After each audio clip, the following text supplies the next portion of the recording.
if the White Sox lose the division, I'll be the biggest mouth in this town.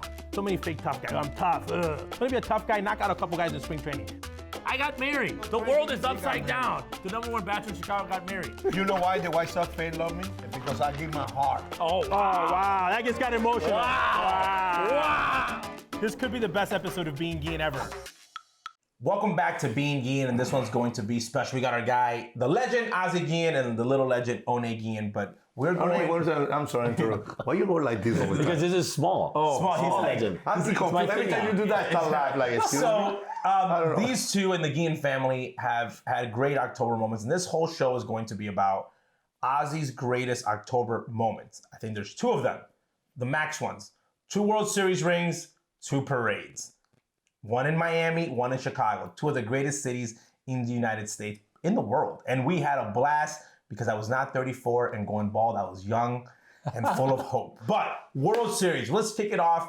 Miami Marlins, 2003. The team. They were the Florida Marlins. Florida Marlins then. The team that all were superstars, but no one knew that they were at the moment. I remember that series though. Miguel Cabrera, he comes out. Miguel and I, we're the same age. We're talking, and we're shagging. I'm like, Miguel, like, he's like, I'm like, what are you feeling? He's like, nothing. I'm like, nothing. I'm like, you're not like nervous? He goes, no. I'm like, we're playing baseball. I was like, I was like, if I mess up, I mess up. If I do well, I do well. Remember we did the party and we went out. We went out of New York. We went out of New York City that night. Yeah, to the club. Let me say this is very quick. This is a baseball IQ. No, the number 10. Okay, listen to this one. Miguel Cabrera got to face Roger Clemens first game. Told Miguel Cabrera, Mickey, come here. Clemens got to throw you ball opening twice. He got to show you, I'm the man, rookie. Throw twice. After that, sit on a slider. I hit it that way. Okay, coming up, first at bat. Whoa! Miguel looking at me like, how you know this? Next pitch, whoa! Once again, next pitch, a slider. Home run, right center. When Miguel walked to third base, he named my mom so hard. You so bad, boo, boo, boo, boo. How you know that? Then I went in, and people like, why are you saying that to us? Like, he making a big deal back then. And he told people, like, he told me this, and that happened. That's what you, as a coach, how you help those guys. Yeah, that's how you make a guy better. Let go play. They get to New York. Ozzie's payback for the Braves days. You're coaching third base. I want you, before you win the clincher game, you were part of the meeting with Jack McKeon. Before we get into the parties part, you told him, go with Josh. Game 5, we need to go with Josh. If Josh can go, because you and Jack believe that if there was a Game 7, you guys were not going to win. It's funny because every time I open my mouth, I think the major league, the front office people kind of hate it. I was a coach, but I wouldn't help because just Toro was my man, and then Jack McKeon, I know how much I had to help the man. And they're talking, we're talking, they talking. About what to do. Josh Beckett had Josh Beckett and the lefty. Redmond? Redmond started, then Beckett go to 7, all the stuff. It was Game 6. Game 6, we go with Redmond, and the Game 7, we go with Josh. Then Josh, I asked Josh, hey, how you feel? I said, I'm fine. Okay, let me throw. He told the hitting pitcher, let me throw today, see how I feel. Okay, no, I feel good. Blah, blah, blah. All of a sudden, every time, the Beinfest. I wish I see Beinfest in the street one of these days. He might get his kicked. then all of a sudden, I told Jack, I said, hey, we better start with Beckett. You know, what? Yeah, we gotta start with Beckett. So what I mean? I said, Skip, I played here before in this park.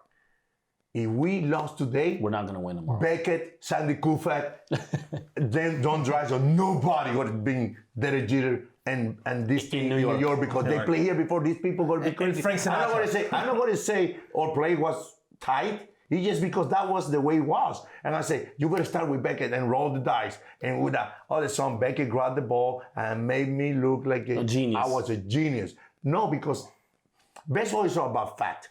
If you go there by numbers, we're going to do this, if we lose that, no worry, we have Beckett tomorrow. So it's a feel thing. Guarantee Beckett's going to win the game in the 7th when you know, walking to the ballpark, it's all about so I knew Beckett was on. So Beckett, so the Yankees made comments. I don't think they meant them in a mean way.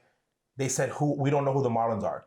We don't even know some of the guys. We don't know some of the guys in the player. Why was it true? Well, we know Ivan Rodriguez, but at the time, no one knew Derek Lee. No one. So a lot of guys. What did Josh say after the series? Josh said, I bet they know us now. Josh had baseball cards, and he had everybody sign cards, and he had them in his locker, and he signed it. When we won, he had one. He had the bad boys say, deliver the cards and tell them that they know now who the Marlins are. We win in New York. To now we have to go to Miami to get a parade. They take us all over Miami. Then they're in the water. So they're giving out the schedules. Like, you're going to be with this player. You're going to be. And I rode with Carl Pavano, and I'm like, why is there two like itineraries? And he's like, dude, we're going on a boat. And I'm like, what does a boat parade look like? So they literally put us on a boat, and it's me and Pavano. Miami River. We got the mermaid. We got the mermaids with us on the boat. We got me too. I got a mermaid. I got Ibis. Oh, my mom and Push Rodriguez. Well, my dad's like, Ozzy's like, you're not gonna go on the boat with me and Pudge. I said, you and Pudge, that's a family boat. I'm going with like Pavano, Spoonie Burger. I'm going in the singles boat. Again, I was a freshman in college. So the unsung hero though of that series, and now we clinch, we win. You know, pictures, Yankee Stadium, having a great time. Ivan Rodriguez, now ex-wife at the time, Derek Rodriguez's mom, actually, greatest party planner in the world. God. So we get off. People don't realize this. Hold on. We're going to talk about another World Series later. They had a party. That's the greatest World Series party I have ever been to, and I will ever be to. But they had parties after every series. Every series had parties, but the World Series one, everyone got bigger. Got topped. Okay, so Ivan Rodriguez's house back then, you drive in and like there's a statue of Pudge literally catching in like bronze. Okay, and the back is 180-foot jet. So in the back, but you got in, it was their house, and it was like, you know, like you get to the Oscars, they got your name on it. Yeah, like they got the bad boy's name, Ozzie Guillén. That's it. They got the bad boy's name, and it was just like food, live music. They had like actors, people giving massages, movie stars. You're like, wait, isn't that person a soap opera? Like, who? Why is this person? All the players were like, what's going on here? What, like. I remember Pavano goes, are the Marlins paying for this, or is Ivan paying for this? I was like, why would the Marlins pay for this? He's like, I don't know. It's like a little over the top, but it was so great because that team had a lot of Latino guys. Obviously, I was drunk, celebrating. Then I had to talk to the White Sox. Well, he forgot. So the party happens in the Rodriguez before we wrap it up, and Ozzie. So obviously Ozzie, the hype in Chicago, wins the World Series. They're like, we need to interview you. Okay, and Ozzie's like, I don't want to interview. It was either him or Cito Gaston. Ozzie's like, I don't want to interview. They're just going to interview me just to say they interviewed me. Why would I go there? I want to stay here in Miami. So here's the part people don't understand. Ozzie was like, I live in Miami, literally 5 minutes from the ballpark. My boat's there, my beach. So we had been boarding school, everything, all Florida. So he went to the meeting like, I don't want to go. And then Ibis, thank God Ibis said, you got to be responsible and you're going to go to your interview. Ozzie gets up, look down, Skip's not up. Future Skip's not up yet. Missed the first flight. Missed the second flight. Finally get him to the airport. He went. I said, well, it is going to be what it is. But it was one of those situations where you're like, you wanted to be a manager, but you're like, if I'm not the manager, I know that I'm in a good place with this core team. And obviously, this is before all the guys got traded and whatnot in the future. But again, a great experience. And I think one that made you so comfortable giving, I think that it was so good because you just come from winning, that you talking to them, they felt that passion and that desire of like, well, this is what we just did. If you want this, you bring me here. And I think that's what convinced them and won them over. And I don't know what it did, but thank God I did it. Thank worked. God to Ibis. Thank you, Ibis. Thank you, Ibis. Coming up on Being Guillén, on the way there, he goes, I'm taking the trophy to Venezuela. I was like, good luck getting that, pulling that off. And in very Ozzie fashion, the first thing he do when they hand him over, he says, I'm taking the trophy to Venezuela.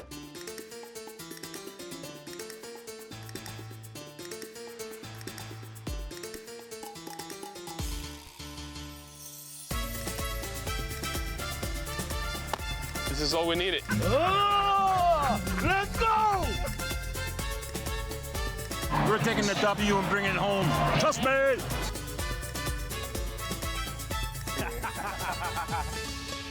Let's go meet the family. Tenemos un invitado fuera de este mundo. De los Tampa Bay Rays, mi compadre Randy Arozarena. Un aplauso para El día de hoy lo ha hecho como jugador, lo ha super hecho como manager. Ese Carlos Gómez es muy bueno para los trompos. Y ándale, ándale. No más pregunta la maqueta. ¡Ay, la sacó la tequila!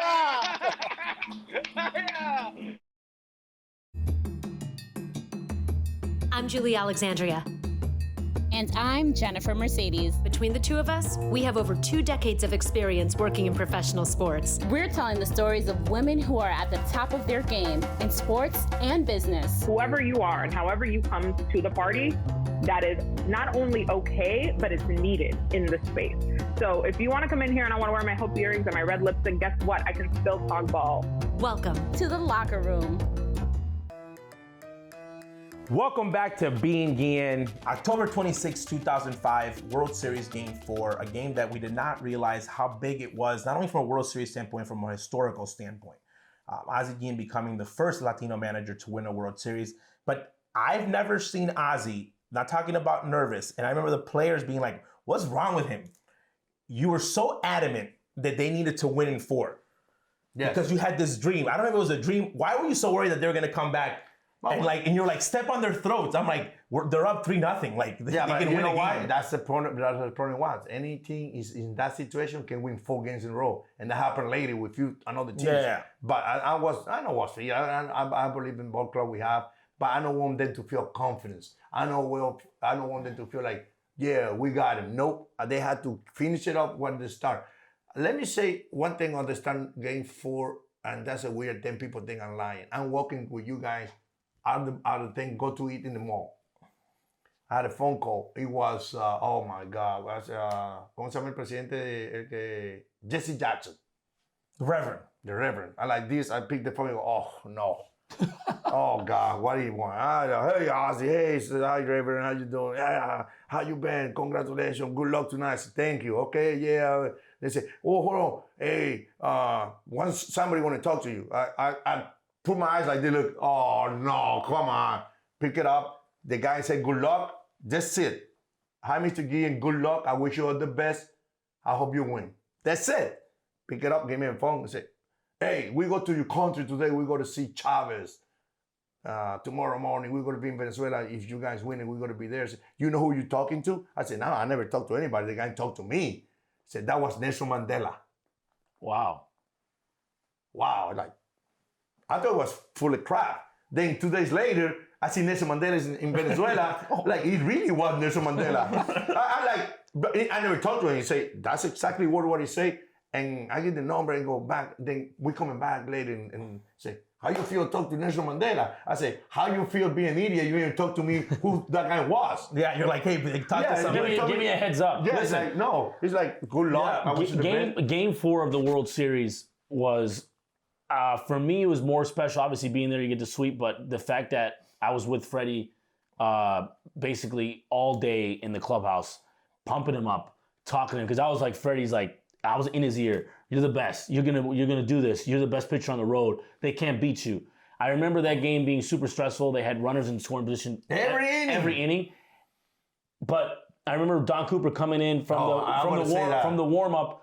Freddie's locked in. He's ready. My dad always asks, and I was always right next to him, and he asked Coop, "How's Freddie look?" And Coop said, we'll score 1. We'll score 1, we win. And we win. And that the game ended 1-0. That's how good Freddie was going. Don Cooper, probably, this could have been a good thing or a bad thing, probably the most honest coach when his manager ever, at least with Ozzie, when his manager ever asked him, how's he look? He would tell you. There were sometimes during the season, get somebody up in the second. Get ready. Who we got for the 3rd inning? I don't think we're the last out. So the fact that Freddie does that, they win the World Series. It was also special because they were honoring the all-time Latino team. Yeah. Roberto Clemente's kids are there. Ozzie's history with Roberto. They have all the. Oh, I got in trouble again. I felt like it was. I remember I told Ozzie, I was like, there's no way that they're gonna win this World Series and they're honoring the all-time Latino team. The Venezuelan flag's there because Luis Aparicio was there. And I remember telling Ozzie, I was like, this has to be an omen. I was like, they're honoring the all-time Latino team. And the first Latino to ever win a World Series is going to do it. It's going to happen today. I got in trouble because I was so honest. I got in trouble. Because they was talking about Ted Williams, the Latino team, and I went off. Oh, yeah. Ted Williams. So, and then wait, this what? Ted Williams said, Ted Williams. Ted Williams? The Ted Williams Walter Rinia talked to me about all my career. They win. He said, wait, Ted Williams even say hello in Spanish. Well, her mom, grandma in 1908, born in Mexico. I said, well, that don't make you a Latino. Well, we're all Latinos. Ozzie had said on the way there, he goes, I'm taking the trophy to Venezuela. And I was like, good luck getting that, pulling that off. And in very Ozzie fashion, the first thing he do when they hand him over, he says, I'm taking the trophy to Venezuela. And the commissioner goes, that's Jerry's trophy. Right away, put it on Jerry. And I remember it was such a big deal because we got off and then they're like, are you guys really going to take the trophy? And I was like, he just said he was. I remember walking the bus. That's how tough Kenny was. I don't know why Kenny's so soft now. Sorry, Kenny.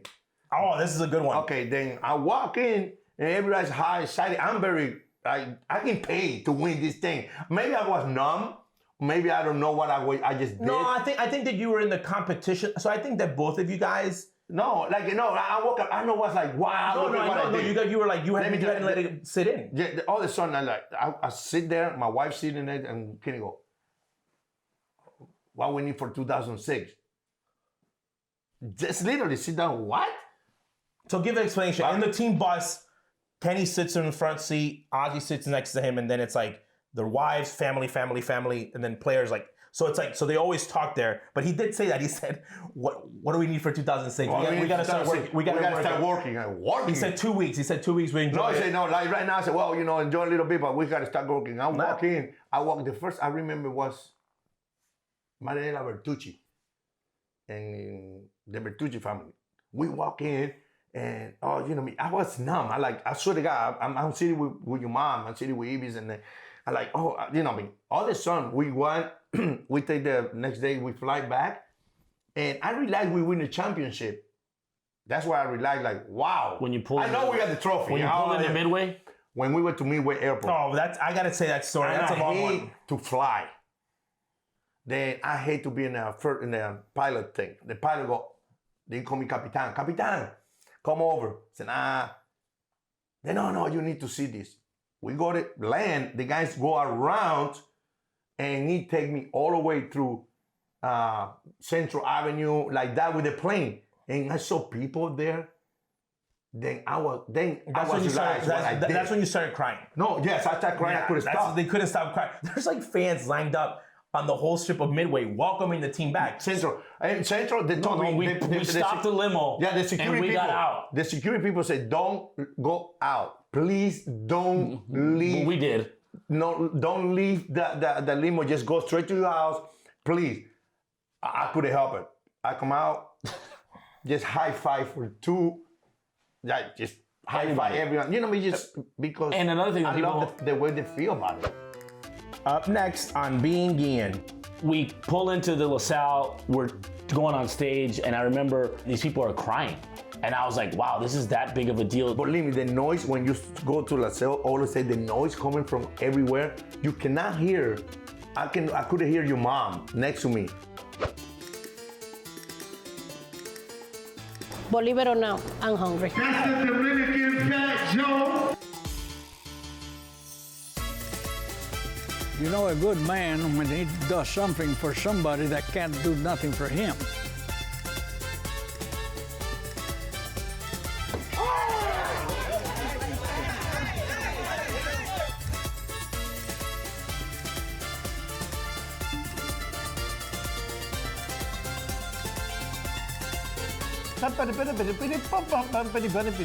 Gloria Estefan. No, it's possible.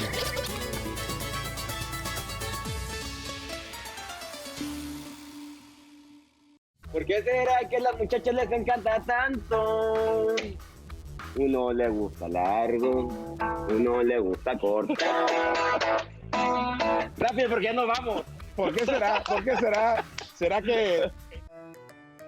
Welcome back to Being Guillén. October 28th, 2005, a parade no one will forget. The Guillén family will never forget it. Obviously, this was a kickoff to a parade that lasted pretty much for like 3 months for us in the tour. But when you win Saturday Night Live, Jay Leno, all the big shows, they obviously want you to go in and do that. You said, no, I'm not doing any of it. Let the players go and do it. And most people would have thought that you would have been like begging to do it. And you said, nah, not doing it. I did. I watched Dave Letterman all the time since I was a kid. Yeah, you love the I show. loved all the show, but I said no because all the song they make, I mean, like, okay, like kind of do me a favor. I said no, I got to fly all the way to New York, all the way to Burbank, California, I think it was, and come back just to be in for 5 minutes. But I think you're burnt out, and again, you wanted the players to enjoy it, but when you're on the parade, okay, so the parade, you get on, and you don't know what to expect. I love the way the White Sox did it, and I know they've had huge ones in like Grand Park and here, but this was like in the city, in the middle of Chicago.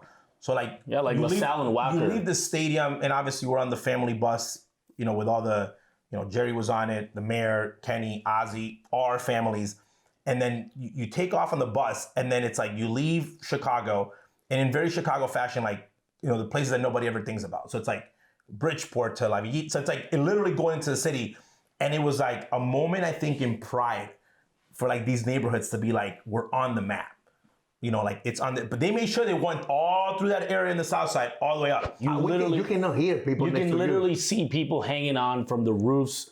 And I've seen parades, and the Miami one was great, but it wasn't like in Chicago because of the city and the downtown structure. And I'm saying in the fan, more people. Yeah, and again, it had been 88 years. We pull into the LaSalle. We're going on stage, and I remember my dad with the he wanted the Venezuelan flag wrapped around him, and literally, you see people in the view in the crowd, and these people are crying.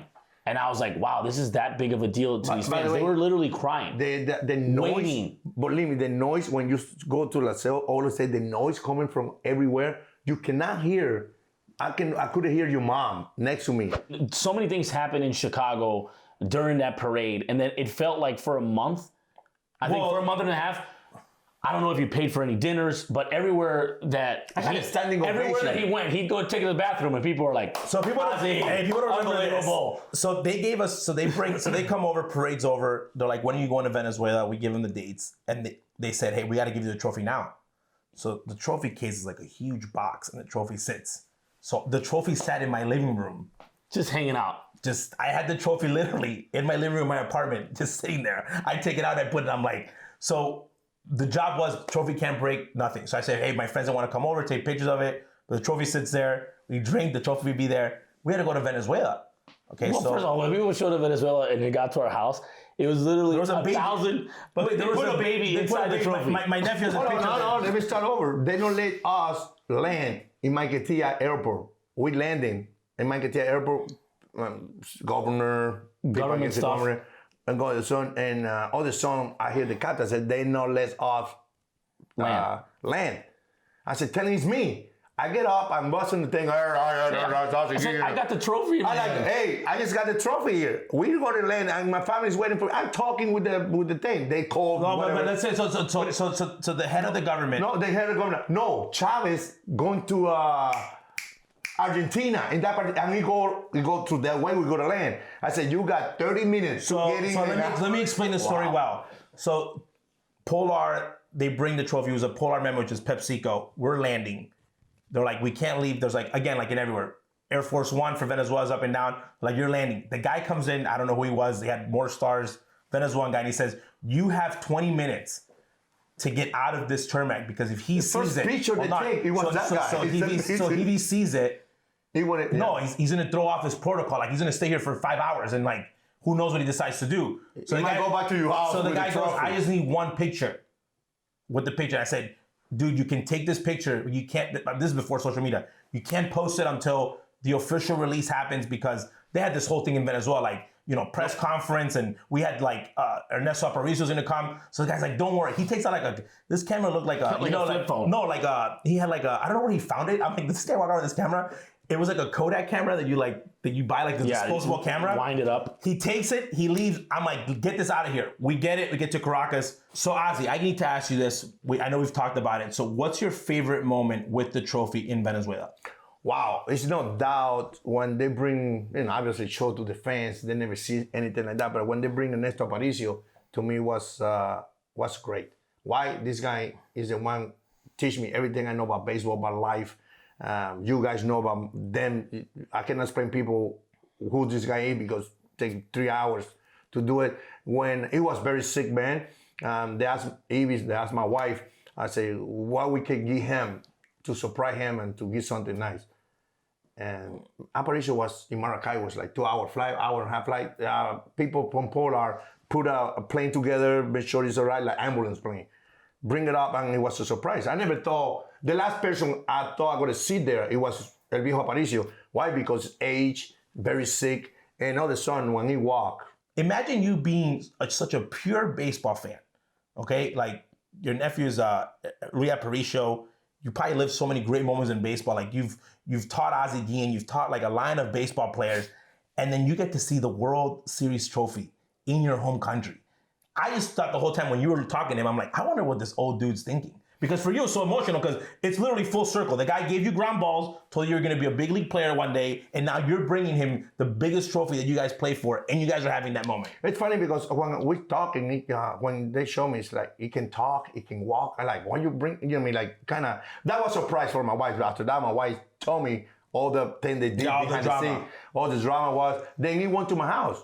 No, we sit in my house, we're talking, and he go, hey, I need a scotch. I go, what? See, I told you, everyone was drinking. I said, oh man, you need this man. Just imagine it's one very sick man. By the way, he wear hat like this all the time. Yeah, that's why I do it. Then, you know, we get a scotch, coconut water. And you go, salud. Thank you. I said, this is gonna be my last scotch I'm gonna drink. Wow. Yeah, wow.